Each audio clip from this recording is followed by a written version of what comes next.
Bonsoir, cher peuple de Côte d'Ivoire. Encore une vidéo qui va s'adresser au président de la République. Si vous avez le pouvoir, partagez cette vidéo-là jusqu'à lui. Il n'a qu'à savoir qu'il y a une année qui a passé en Côte d'Ivoire. Hein? En ce moment, il n'était pas président, mais la Côte d'Ivoire existait. Lui, là, il va partir, mais la Côte d'Ivoire va rester. Mais il y a une année qui a passé en Côte d'Ivoire où même les comédiens pouvaient être candidats. La preuve, Adama Daïko a été candidat en Côte d'Ivoire. On est d'accord, non? Voilà. Et c'est ce qu'on appelle une élection inclusive. Maintenant, quand tu dis que tu es majoritaire, là, ça veut dire que toi, tu n'as pas peur de quelqu'un. Quand tu dis que tu es majoritaire, là, ça veut dire que toi, tu n'as pas peur de quelqu'un. Même si on va aux élections, tu vas gagner. C'est ce qu'on appelle, ça dit quelqu'un qui a la force. Un parti qui a la force. Maintenant, tu viens, d'abord même, ça dit pour nous amadouer, tu as réussi à nous faire croire que c'est parce que tu viens du Nord qui ne veulent pas de toi. Tu as divisé la Côte d'Ivoire d'abord. La première des choses. La seconde des choses, tu as réussi à nous faire croire que c'est parce que tu es musulman. Et là encore, les musulmans et puis les chrétiens de la Côte d'Ivoire se guettent. Si ce n'est pas Gbagbo là, je ne vois pas candidat qui peut faire, c'est-à-dire, réconciliation en Côte d'Ivoire, il n'y en a pas. Wallet, il n'y en a pas.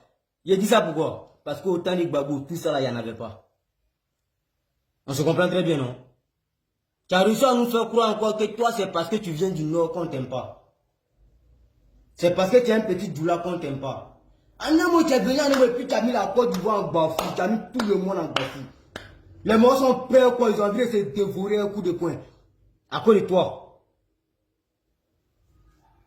Les autres veulent le pouvoir. Pourquoi? Pour pouvoir dilapider les fonds de la nation à nouveau. Et qu'est-ce qu'ils ont fait? Qu'est-ce qu'ils ont fait? Tu peux venir dire ça à quelqu'un? La Côte d'Ivoire n'était pas endettée. Il y a fort, il y a fort, il y a fort. Tu as construit pont, tu as construit échangeur, tu as rendu la Côte d'Ivoire jolie. Mais est-ce que là-haut, le Burkina qui est en train de reconstruire sa capitale, le Mali qui a un projet de reconstruction de sa capitale, les gars parlent de très intelligents, c'est très mauvais, hein? Pas de très intelligents, c'est très mauvais. Les gars sont en train de rebâtir leur capitale, ils ont plus crédit avec qui? Nous tous on voit, nous tous on voit. C'est FMI, Banque mondiale qui sont là courir derrière ceux-là pour les intégrer à leur programme. Mais le Mali dit quoi? Bamako dit quoi? Bamako dit, hey, le programme que vous avez, ou bien, vous les prêts que vous faites là, vous faites ça avec des conditions, nous là, on est souverains. Si vous voulez faire des prêts, mais nous on utilise de l'argent comme on veut. Vous ne pouvez pas nous prêter de l'argent et puis nous dire comment on va utiliser. Mais Ado, toi tu es le bon petit du FMI, toi tu es le bon petit de la Banque mondiale, ça veut dire quoi? L'argent qu'on te donne là, toi, on doit te dire où ça doit partir. Tu es économiste. Ado, tu es économiste. Il n'y a pas de souci.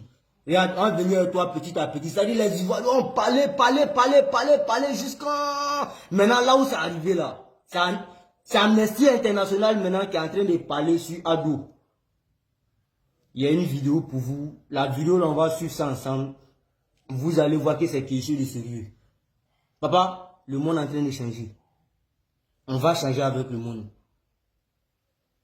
Aujourd'hui, c'est-à-dire quand il m'assoit et puis je vois que, bon, le peuple ivoirien est en train de se déplacer de façon massive vers le Mali, vers le Burkina Faso, je vous le jure que ce n'est pas un hasard. Qu'est-ce qui a changé? C'est les dirigeants qui ont changé, sinon le pays n'a pas changé. C'est quand vous avez vu que le Burkina a fait, ça dit une découverte sur une mine de diamants qui peut nourrir toute l'Afrique ou bien quoi. Vous avez vu que... Mais c'est quoi le problème? Ils n'ont pas fait de découverte. Le Burkina n'a pas découvert la mer chez eux. Le Mali n'a pas découvert la mer chez eux. Le Niger n'a pas découvert la mer chez eux. Mais qu'est-ce qui a changé? C'est le gouvernement qui a changé. C'est les dirigeants qui ont changé. C'est la politique qui a changé. On ne sera pas dernier sur cette terre. On va changer aussi. L'Afrique est en train de devenir libre. Ok? Même Donald Trump est venu. Il dit que l'argent qu'on envoyait, c'est-à-dire aux ONG pour déstabiliser le pouvoir, voilà, tout ça là va s'arrêter.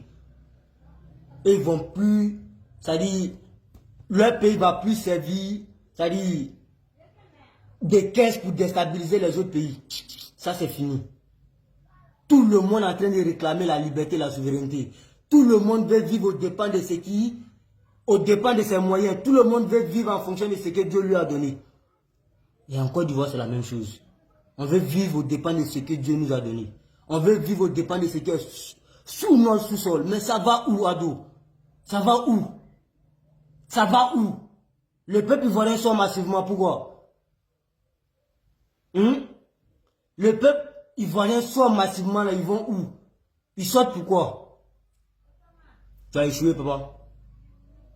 Faut accepter que tu as échoué. Faut accepter que tu as échoué. Mais là, 2025,